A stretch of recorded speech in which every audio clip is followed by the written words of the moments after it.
back to another episode of the Bridging Impact Podcast, the podcast that passes wisdom to the next generation of coaches and youth sports parents. In this episode, I interview Nathan Huffstutter. Nathan is a managing editor at Simply Faster. He's a coach for Flex Soccer in Delmore County in San Diego, and he also is the manager of High Tide Softball. So, in our conversation today, we discuss the nuances of how to meet our athletes where they're at, the why behind coaching athletes, and how to design programs that work for all different levels of athletes. And without further ado, let's dive in. Hello, Nate, and welcome to the Bridging Impact Podcast. I'm thrilled to have you on today and have our conversation on the importance of obviously teaching leadership as coaches, but also the importance of multi-sport athletes and sharing your story of what, it was like when you were a kid to now there's so much specialization. So before we dive into the multi-sport topic, welcome to the podcast. Thank you. Appreciate you having me on, Justin. Happy to be here. Of course. So diving right in, the first question that we always ask all of our guests first is, what is your definition of impactful leadership?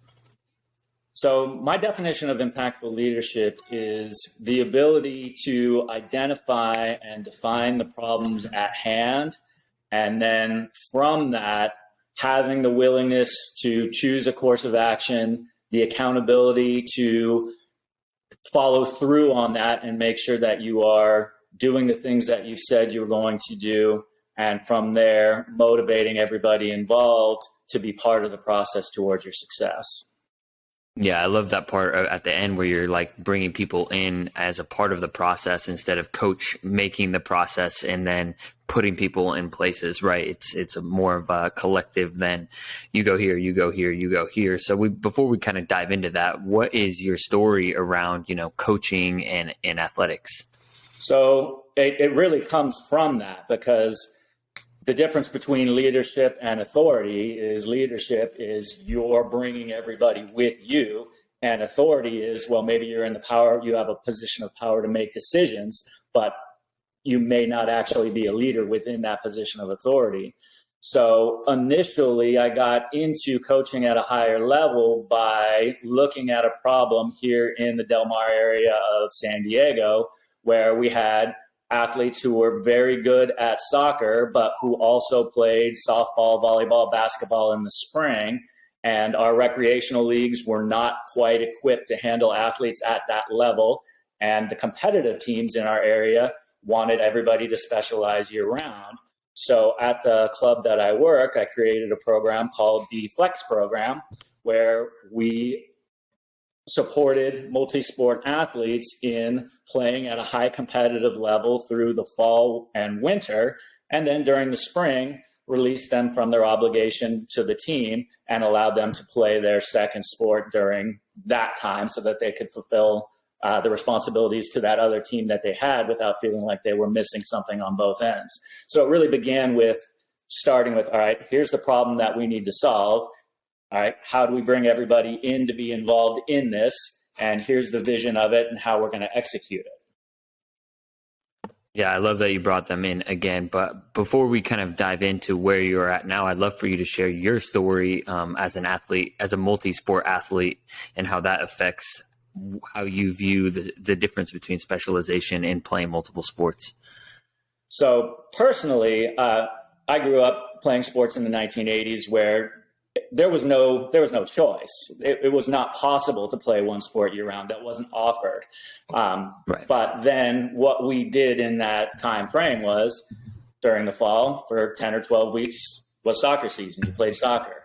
Then during the winter for 10 or 12 weeks was basketball season. We played basketball indoors. I was growing up in Eugene, Oregon, so it was rainy and you needed to play an indoor sport during the winter. During the spring, you shifted over to baseball and you played baseball for 10 or 12 weeks. During the summer, you went to camps where you played all of these different sports. At various times, you had an ability to pick up another sport. So I also played flag football during the seasons when that was happening. And so with that background, I really enjoyed the fact that I was able to play multiple sports. Those sports did feed off of each other in certain ways, in that by the time I was playing in high school, the ability to jump off of one leg and dunk a basketball helped me be able to head soccer balls into the goal. The ability to track back on a pass as a football player helped me track back on fly balls in baseball, and those things kind of feed off of each other. And then I also didn't have a Division I type of frame or body. So my sports career was going to end at the high school level. So I didn't need to be tracking in one sport for a scholarship. The best I was going to do most likely was to play on my varsity high school teams, or if I'd chosen, I may have been able to play on a smaller community college level, but that's not what I was interested in doing after high school. So I didn't pursue that. Right. And it's kind of acknowledging that, I was in a similar way, like, excuse me, I worked really hard, but my body frame is I'm not a Division I athlete. Right. And so that's just kind of accepting what it is, and that we can be good varsity high school athletes and enjoy that experience and, be able to play multiple sports. And like you're talking about, like, being able to track fly balls, and it helps when you're being a cornerback and you're covering a wide receiver, and, the dunk and the, being able to do the header, like it all like connects to itself. So my thoughts is, what are your thoughts, or what for the parents that, like, because I work with a lot of youth basketball, and I see parents that just like they have tunnel vision. Their kids are 6 and 7, they're very good at basketball at 6 and 7, and they're going to play basketball forever. Like, right. What do you typically tell like different parents to try and like expand their mind around multi-sport and not just specialization? Well, there are a couple of kind of common misconceptions about multi-sport. And number one, the very best 3-sport athletes didn't get to be the very best 3-sport athletes by playing multiple sports. They're usually in the top 1 or 2% genetically in the first place. So they are physically dominant. They have the psychological and mental piece in terms of their competition and in terms of the standards they hold themselves to. They have high game IQs. And so then it's just the tactical piece or the technical piece of, can we train those players to play whatever it may be? And they could come out and be top level field hockey player, top level soccer player, top level volleyball player. It doesn't matter what they choose. They're going to be good in those sports. And it's not playing all the sports that makes those players good. So that's one thing that's important to know. And another thing that's important to recognize is that playing a second sport indifferently doesn't help you at one sport. So if you're a basketball player and you shoot 35% from the free throw line and you can only dribble with your dominant hand, going and playing lacrosse for 3 months isn't going to help with the limiting factors in your game. You have to be able to improve those things. That being said, the number one reason to have kids play multiple sports is they love it. There are kids who don't want to play any sports. That's fine. There are kids who only want to play the sport they love year round. That's fine too. Support that. But there are kids who want to play everything they can possibly play. And when an adult comes in and says, no, if you want to be on my team, you've got to quit these other things, that's where I see the issue. And, adults shouldn't be in the process of telling kids what they can't play. They should be letting them do everything they possibly can and supporting that. Now, with some of the younger players that you're talking about who think, oh, basketball at 6, 7 years old, first look in the mirror and see what your family tree looks like. Because again, my high school basketball team, we had 3 D1 players on it. They were 6'10", 6'7", 6'4.5". I was 6'1". So, there's an end of the line that, when you look at what elite athletes look like, they have different body types and they generally come from different family trees. And so you need to know where you stand on that. Another important thing for younger players is it's a really, really long haul. Can you do what you think you're doing for the next 12 years before you even get to college? Because if you're in the grind at 7, 8 years old, after 3, 4 years, that grind is going to run its course and they're going to want to do something different. And it's a shame if they choose to do something different before they've had a chance to peak in that sport that maybe they will be really good at. But by 12 or 13, they've been like, this has been my job for the last 4 years. I'm going to pick up skateboarding. I'm going to pick up the guitar. I'm going to do something that gives me a little bit more freedom because being in a really intense sport, one of the things that coaches do is they take away a lot of your freedom and put you into a system. And once kids start pushing for their own freedoms, then maybe you lose the ability to actually peak in that sport you may be very good at over time.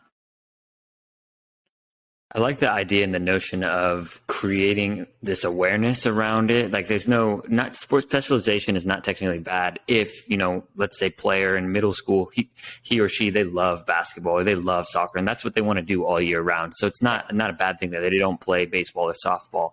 But for those that are probably like ourselves, that wanted to play basketball and baseball, and then, let's say my coach at the time, he's like, oh, you can only do basketball, you can only do baseball, right? Like that probably would have frustrated me and again, like limits that choice and that freedom. And I know that's the program that you're doing is multi-sport, but I'm curious how you create, honestly, just freedom in general with, your practice structure or how you coach. Sure.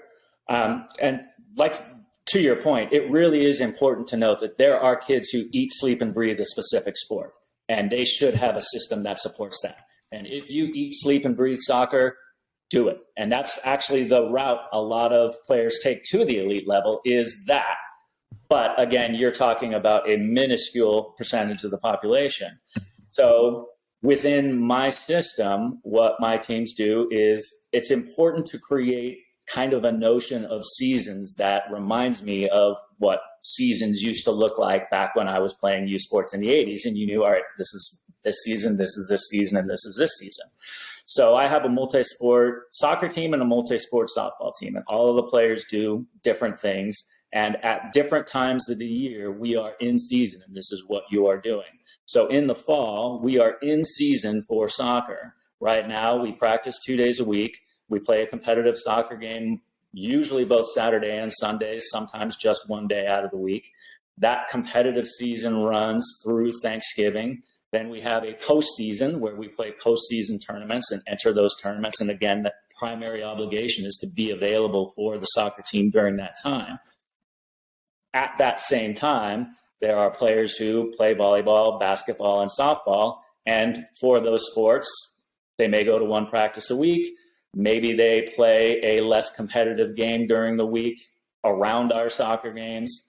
And then as we go into the spring for the soccer team, I designate that now this is our off season. We come out and we have a kick around on Mondays. We'll take a month off.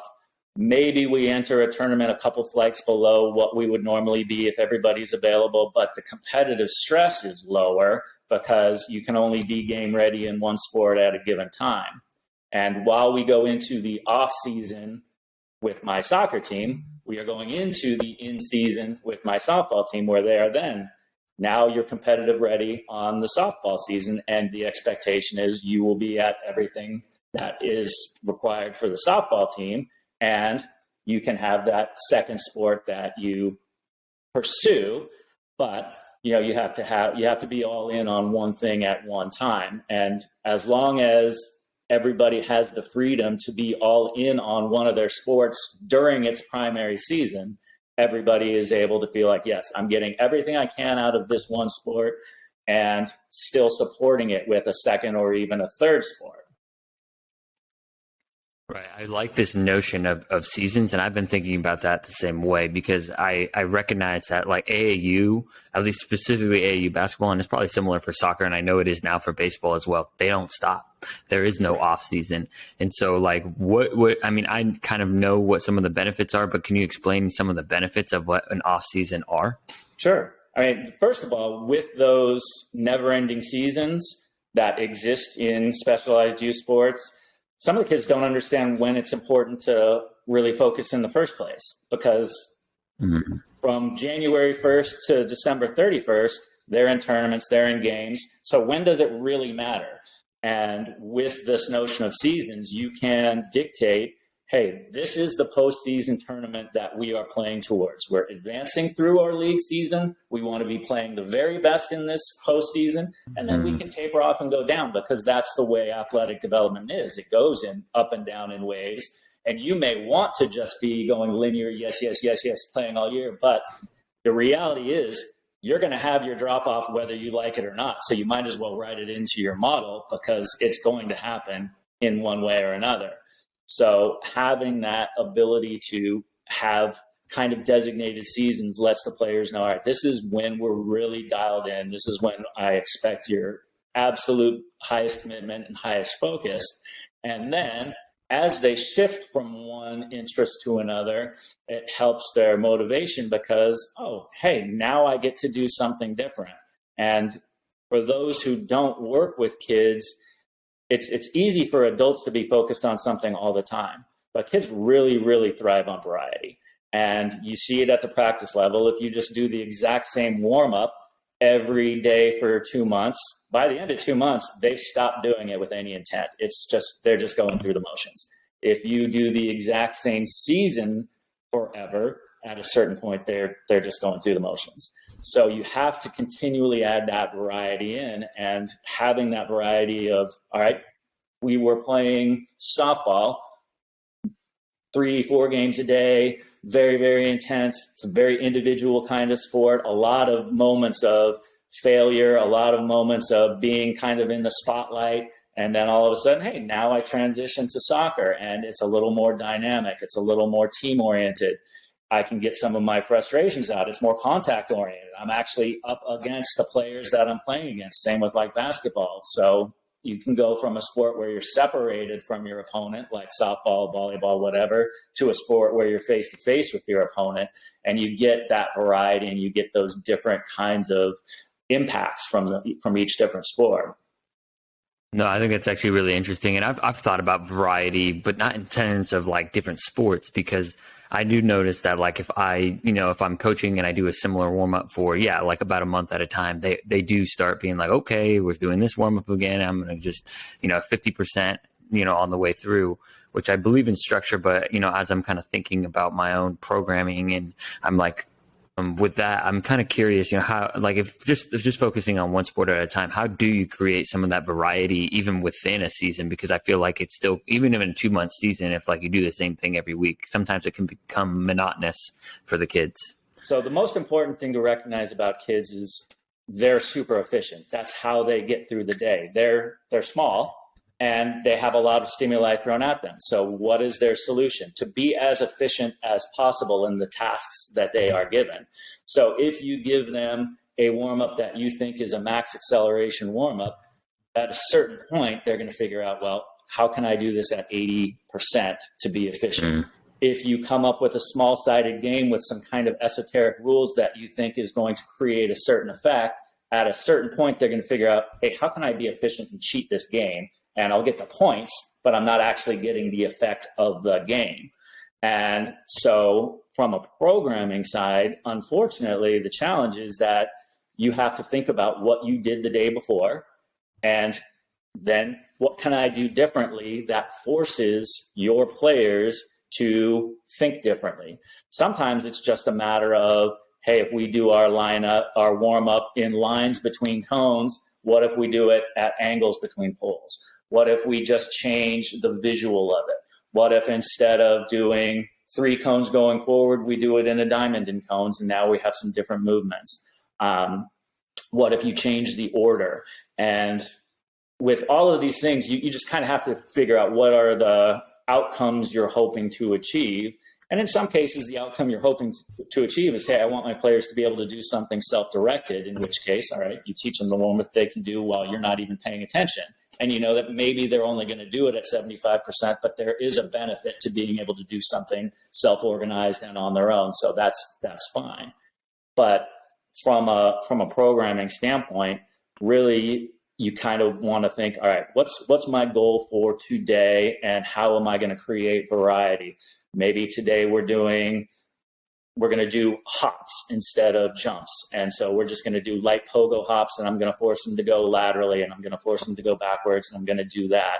Then the next day we're going to actually jump on one leg and on 2 legs, and we're going to do broad jumps, and we're going to incorporate that. And just by changing up some of those little things, then ideally you force a little bit of intent. And then again, depending on the age of the players that you're working with, everything that you can turn into a relay is an improvement over anything that you are not racing in.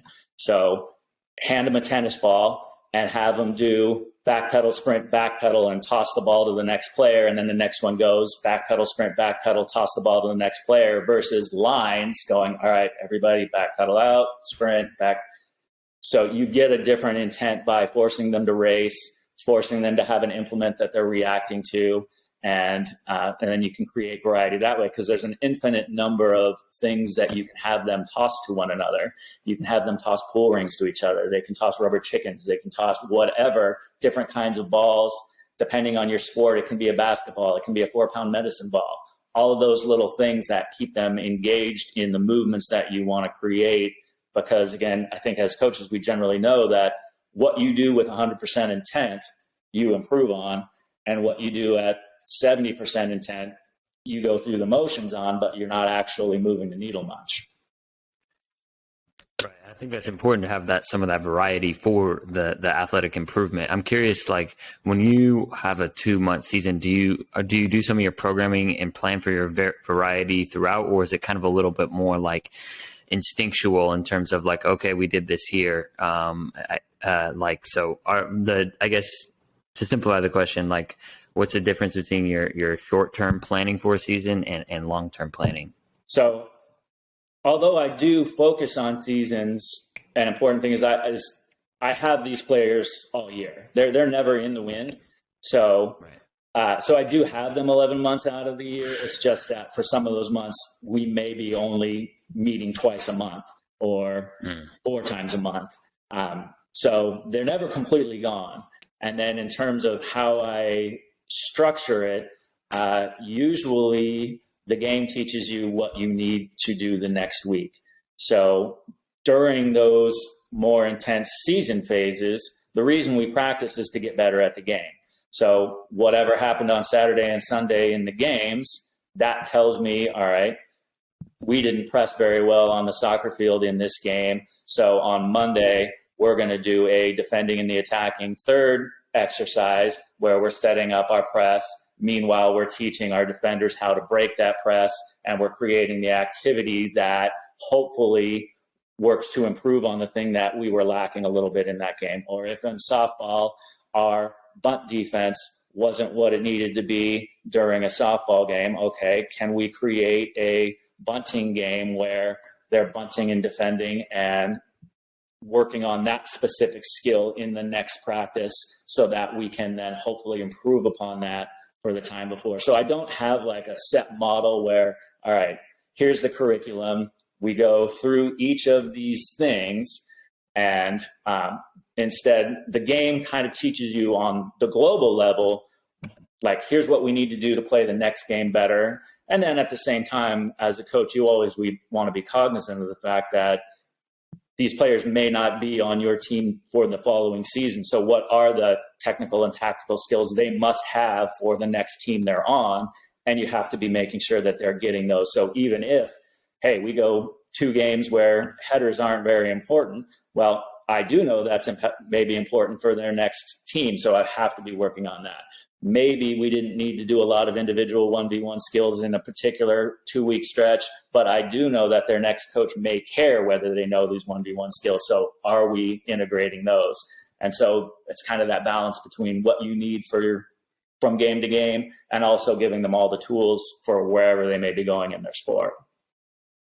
Right. It's a combination of having the foresight of the next level that they're going to and also meeting them where they're at. I do think I had someone on the podcast that his name is Chris Oliver. He's really into the basketball decision-making world. And so he typically runs his practices like he runs a game first and then like picks out the skills that they needed to go. And so it's kind of reverse engineering because I think a lot of times coaches think we have to drill it against a cone or however drill it, and then that'll show up in a game.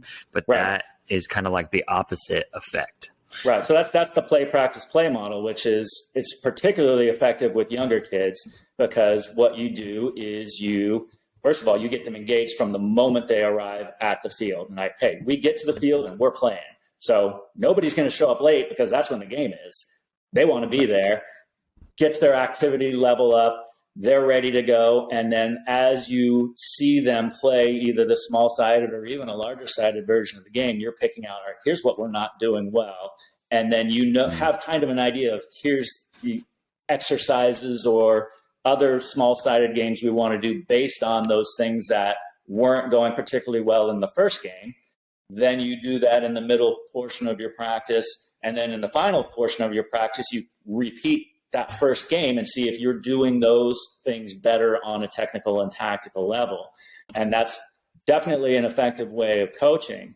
And it's important because the ability to do any skill at speed in the right moment, making the right decisions, those are really critical. And I stole a concept from Raymond Verheyen, who's a Dutch coach, that I tell all of my teams that every sports action begins with first communication. So you need to be talking to your teammates. You need to be reading the visual stimuli of the game. You need to be listening to the visual stimuli of the game. You're taking in information.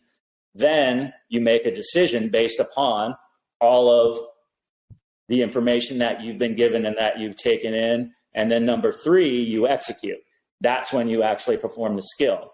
And if there's been no communication and if there's no decision making, then you can't execute properly. So it all goes in that process. And so the way that you can train your athletes to follow that process is essential. Right. The play is the opportunity to learn, to consume that information and then make a decision, because when you're just going through the motions in terms of drills, a lot of times it's like you're executing, but you're not learning what to execute on. And I've become pretty keen on that in terms of like when I'm doing one-on-one trainings, when I'm working with someone one-on-one, I realize I have to be the defender that they have to start reading and making decisions on. So it's definitely been something I've been trying to learn and implement as well. I'm curious though, you talked about like a lot of coaches, especially varsity coaches, really want players to be specialized. And I know that's something that we talked about on the pre-pod. Have you got any like pushbacks or challenge from other coaches that you're kind of feeding your players into regarding your program? So definitely, yes. And it's a huge challenge because, like you say, there are coaches that want players at the highest level to drop everything and play for just that team, that sport all year round. Right. And the players that I'm currently working with are in middle school. So with 7th, 8th graders, they still have options open to them. And for a lot of the ones I have who are particularly athletic, they do still have the ability to write their own ticket. And if they roll up to the field, no one's going to say, we don't want what you're selling, because they are in the top 5% athletically in their age group. So they do have options that remain.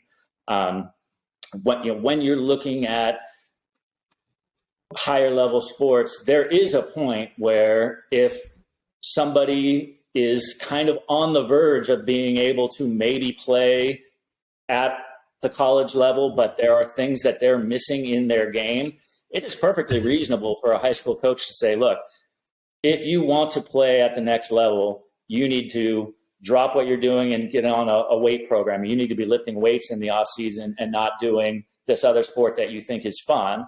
Or if you want to play at the next, or you're the 8th man on my team, if you want to crack the starting lineup, you need to be able to shoot this percentage from the 3-point line. You need this skill, and this skill, and you need to put the time in to get that. And then the player can say, well, I'm fine being the 8th man on your team while I also play this other sport. That's then their decision. But it is a reality that there is a point where if you want to go to a certain level in your sport, you may need to devote other amounts of time to the specific skills or to the physical preparation or to whatever it is that's not quite getting you to the level you need to play at. Currently, my daughter's a high school junior. She was the varsity catcher on her softball team, and she last year was on the JV soccer team, and she'll probably be on both of those teams again. And it's totally possible to play multiple sports in high school, but it requires discussions with both coaches. It requires an understanding that maybe you lose a little bit of skill in one by playing another. And that's just, it's kind of case by case. Right. And I kind of what I'm hearing is that it's ultimately at the end of the day, it's the decision of the athlete, and I think it's a life skill to be able to prioritize, do you want to be in the starting lineup? Do you want to maybe go to the college level, or do you want to just enjoy your high school experience? You have friends on your softball and your soccer team, and you just want to play both. And that's what's most important to you. So I'm curious, do you like allow for conversations that those probably happen a little bit like off the practice field, but how do you develop some of those, like self-awareness skills for athletes?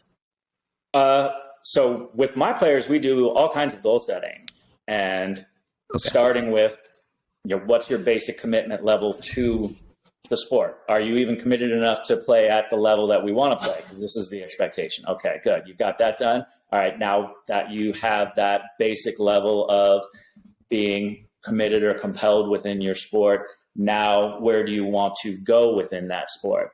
And for the ones who begin to identify, hey, I want to play on this ECNL soccer team. All right, well, here's the route you need to take, and it's going to be off of my flex team. It's going to be in this direction towards that ECNL team. Or, hey, I want to be a college softball pitcher. Okay, well, then you can do multiple sports here at the middle school level, but there is going to come a time when you need to be pitching against the best hitters available most of the year. And so to play on that to have that experience, you'll have to go on to a larger team that travels even further, and that may need to happen. And that depends really on each player's goals and depends on what you want as a coach.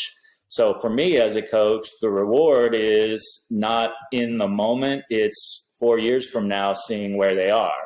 So with the players that I coached 6-7 years ago when they were in 6th grade, 7th, 8th grade, now the reward is seeing them playing on their varsity field hockey teams, playing on the varsity soccer teams, going on to college. And it's not so much what you do within that individual moment, and then having those conversations with the players. And it's hard for the players, but it's also with the parents. And all right, realistically, what do you want from your child through their athletic career? Realistically, what are you looking for in terms of their college experience? And with where I happen to live demographically, this is not the way that most of my players will get into a school. So it's a completely different conversation with other coaches in other areas where your sport may be your ticket to be the first person in your family to ever attend college. That's a totally different thing than coaching in Del Mar and San Diego, where their parents are going to be able to pay for them to get into school as long as their grades are there. So it's not the sport that's their ticket in. And it really depends on who you're working with. So again, it's about kind of the nuances that, again, meeting your athlete and the family where they're at. And I like that you kind of bring in the process of the parent. And I actually had a conversation with a parent the other day that he was able to kind of explain to me, like, the thought process around here in LA. It's, it's like, oh, do I put my kid in public school? Or, there's a lot of charter and private school options, but some of those private and public or charter school options, don't have the same athletic programs, or if they do, they're ridiculously expensive. So It's like, it is navigating that, kind of like dynamic of like, what do you want for your kid athletically, but how do you want to set them up academically and career wise? So I can't imagine. I mean, I feel like as a parent, you're probably going through that right now. Yeah. And it's also important to be realistic with some of the parents who don't really know what it is to be a college athlete. So there are a number of parents who were college athletes. They get it. Their kids are kind of tracking in that way. Genetically, obviously, 2 college athletes have a child, and that kid has a genetic advantage, most likely, in terms of their natural athleticism. Plus, their parents understand what it's like to play at that level. There are also parents who, at a very early age, buy into, hey, wouldn't it be great if my 8-year-old was playing for UCLA or playing for whomever? And they don't necessarily know that the life of a college athlete is challenging. It's 48 weeks out of the year where what you want to do is taken away from you. You are doing lists at 6 a.m. in the morning. Academically, There are some classes you can't take if they conflict with the practice schedule. You have a dietitian telling you what to eat. You have nutritionists. You have all of these things that not everybody wants when they're 18 to 23 years old. So it's important to be very realistic with some of the parents, but what is that process? Do you really think that that is what your child is going to want to do between the ages of 18 and 23? And if it's what they want to do, awesome, it's fantastic. Being a college athlete's a wonderful thing, but it's not necessarily for every single person. That makes sense. It's communicating those expectations up front. It's like, for me at that point, like I knew I probably could have went the JUCO route to play baseball, but I just I didn't want to put in that time to eventually become a Division III athlete. And that's just like a decision I made to go to University of Oregon, a big school, to have that different college experience. So it's inviting kind of, again, to go back to the beginning of our conversation, the athletes and the parents into the process of what it looks like down the road. Very much so. And it's a very, very long process, and it's important with any process.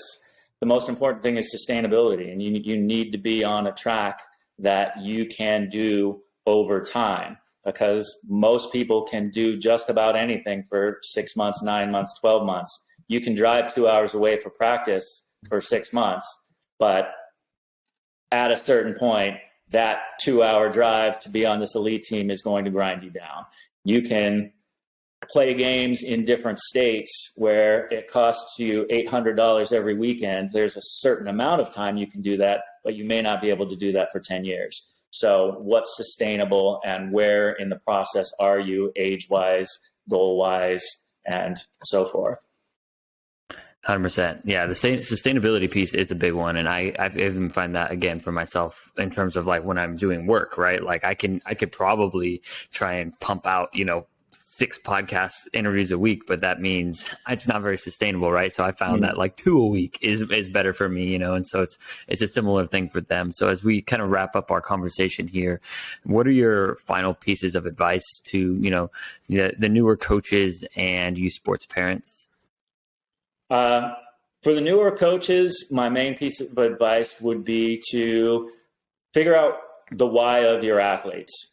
And that should dictate your coaching style. I mean, you have to have your individual style. It comes from you.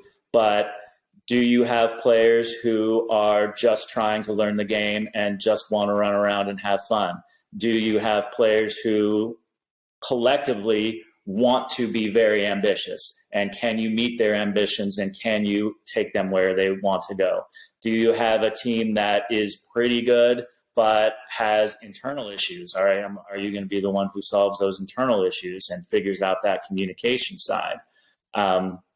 So really it can go from team to team, and you need to have that adaptability to figure out, all right, what are the needs of my team? What are the challenges that they're facing? Where is it that I can take them so that you really are leading them, as opposed to, well, we practice on Mondays and Wednesdays and we play on Saturdays. I've got this routine I run them through on Mondays. I've got this routine we do on Wednesdays. I have a pretty good idea of who my better players are in my substitution rotation. And you can go through that over time. And they'll get kind of better because everybody gets better at what they do.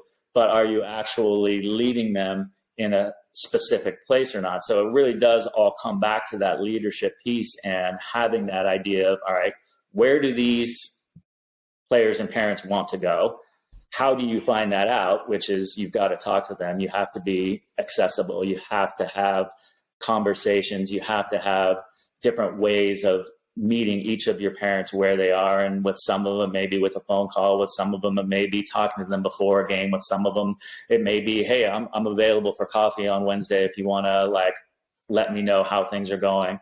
And having different avenues where you can reach each of the parents who are involved, because it tends to be a lot of time and a lot of money, and you don't necessarily want to be just kind of reading the tea leaves and I think they're thinking this, but I don't really know. So if you open the door for people to let you know what they're thinking, then they're much easier to motivate and much easier to lead, and you can take them where you're hoping to go. 100%. Yeah, it's that leadership piece and being intentional, and you can't be intentional with what you are going to do and program if you don't know why they are there. And so I really appreciate kind of the nuance to that, but just about listening to the athlete and making sure it's about them and not about the coach and our own ego that gets into the way of a lot of seasons and a lot of programs. And so where can people find and connect with you? And are there any other resources you'd like to share with the listeners? You can find me. My primary job is managing editor, and I work on marketing at a website called Simply Faster. And we run a blog where we focus on best practices in coaching education, training education. So easy to locate at simplyfaster.com. You can find me on Twitter at Coach's Vision, which is also a marketing consulting firm that I run, and I am also available on the Delmore Carmel Valley Sharks website. You can find me on their coaches page there. Well, I appreciate your time today, Nate, and I learned a lot in terms of like the why and the intentionality, and kind of like I had some of these ideas in my head, but you were able to articulate them, and I have them on paper now. So I appreciate your time. Of course. Thanks for having me. I appreciate it. Thank you for listening to this episode of the Bridging Impact Podcast. We'd love it if you would like, subscribe, leave a comment and a review on whatever platform you're on. It's the best way to help us grow. We appreciate you for doing that. We'll shout you out on social media. I'd also love if you connected with me on social media. Let me know your thoughts. And this is why I do it. I want to share knowledge and wisdom from experienced leaders to people like yourself and myself, so we can have this dialogue and move forward, make an impact on the world. So stay tuned, stay subscribed. Cheers.